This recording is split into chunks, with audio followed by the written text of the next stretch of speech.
Dana White on the Schmozone Podcast reacted to Ariel Helwani declining the Schmo's offer to a charity grappling match. He said that Ariel Helwani is one of the most weakest human beings on planet Earth. That's like calling out a girl. That's like calling a girl out to fight. Ariel Helwani is one of the weakest human beings on planet Earth. There was an issue one time with Ariel Helwani.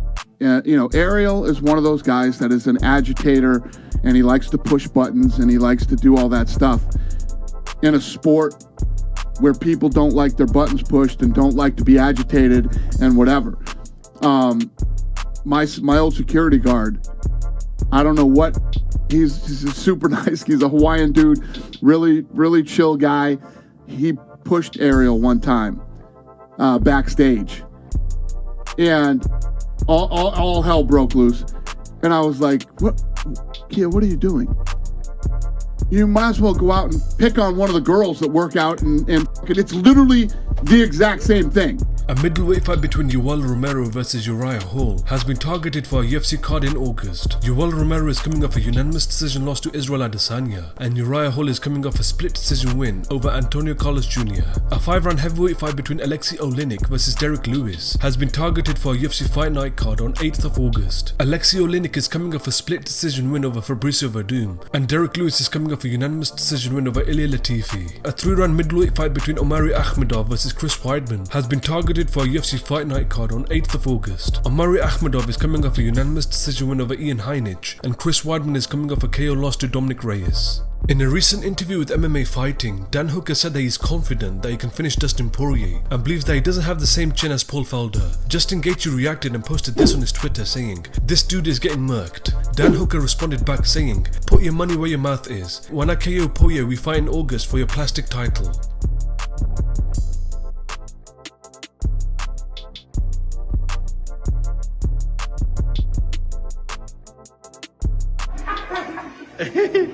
Ready? I don't like it.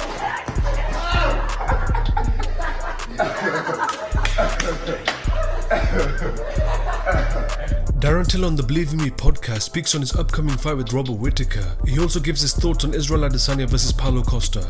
I know that Israel's fighting Paulo Costa, so it looks like the winner of them and the winner of us fights to sort of unify this division and see who is the real champion. Because that's like, at the moment, I feel like us in the top 4. That's what I feel like. I'm expecting either amazing Rob, or I'm expecting Rob that doesn't believe in himself so much anymore. So I'm preparing for either or. So I don't know what Rob we're going to expect. We've been having a good back and forth for a while now. It's been really fun. So whatever Rob comes, mate. All I know is I've been preparing during lockdown, and now I'm preparing while, maybe it's coming to an end, maybe it's not, but Fight Island's on the horizon. Got 6 weeks, mate, to fight for 5 rounds. Well, the big difference is that over there now, in July, is the hottest month they have. They actually get told not to go out and drive because the petrol tanks will overheat and explode. So we need to be out there early. So I'm lucky for me, I've got my management company out there in Dubai.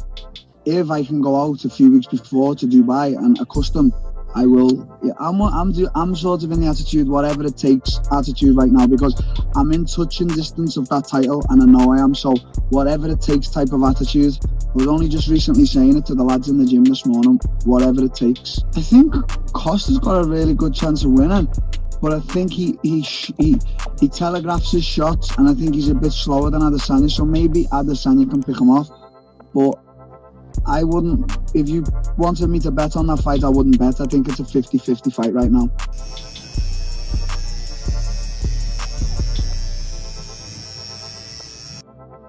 Hoje eu tô me segurando, viu?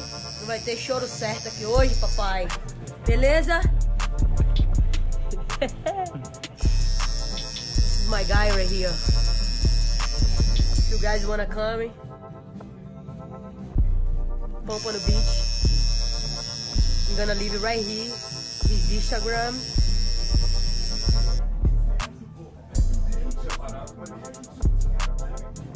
Normal, baby.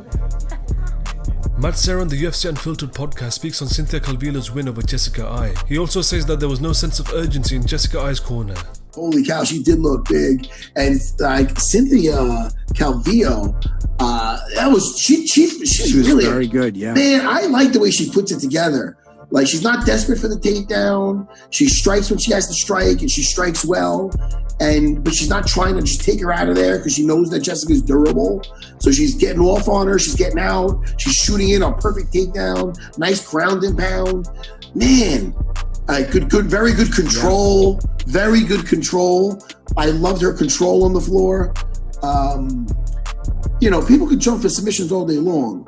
You lose a position in a grappling match, it's no big deal. You lose in a fight, the guy's up there, standing up there on top, they're elbowing you in the face.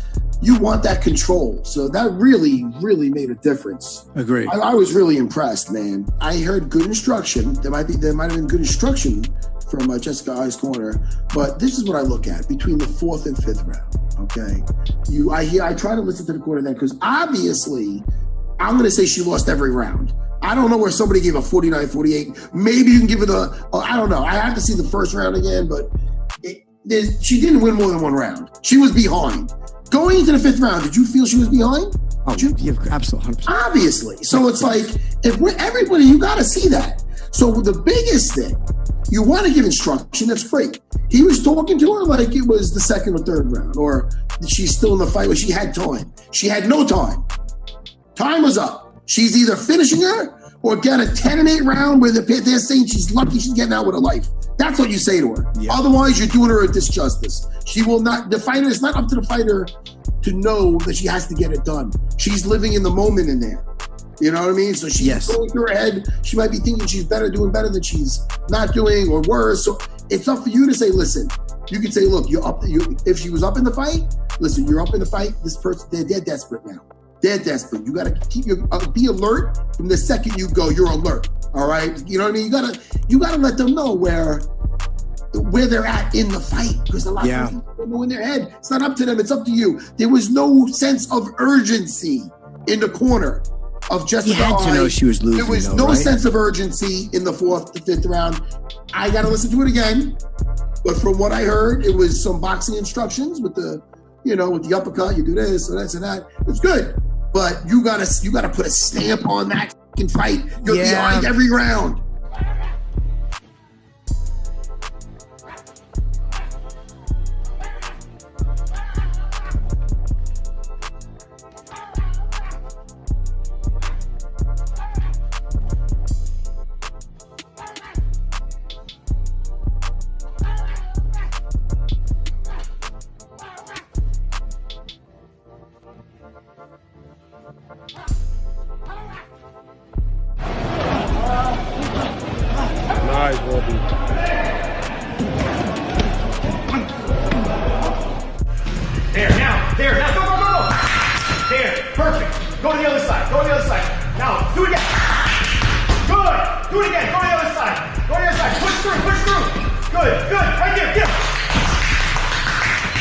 Good.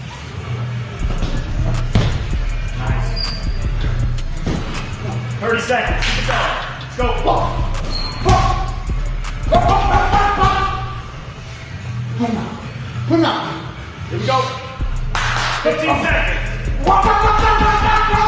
10, 9, 8, 7, 6, 5, 4, 3, 2, 1. And Ben Askren on his Instagram gives advice to young fighters on having other options to explore rather than just focusing on their fighting careers. Okay, so what I want to talk about today is fighters, right? So when fighters have this notion of, putting all their chips in, I think it's kind of okay when they're younger, say 22, 23, 24, 25, and those really younger age groups, which is super early in a fighter's career, right? But as a fighter gets older, for them to not have the ability to pivot into something else is a huge detriment to their life. Okay, so obviously when I decided to retire, I had the academy to pivot into, I had my podcasting career, I had other stuff, and I had been working on those prior to my retirement. And so now you see some other guys, right, these older fighters who they don't know how to pivot. They don't know how to change that because they built nothing else up, right? They were essentially put all their chips in on one activity. But then with fighting, and really any sport, you have to realize you have to realize it can only go on for so long. I don't believe there's been any professional athletes that are 60 years old, right? That just has not happened. It is impossible, right? Most people, obviously, 30, 35, you're getting older in the sports world. And so having this idea that you need to start having some type of backup plan or some type of idea of what you're going to do is a really, really good idea. So having something to pivot into, right? When you run to the end of the road there,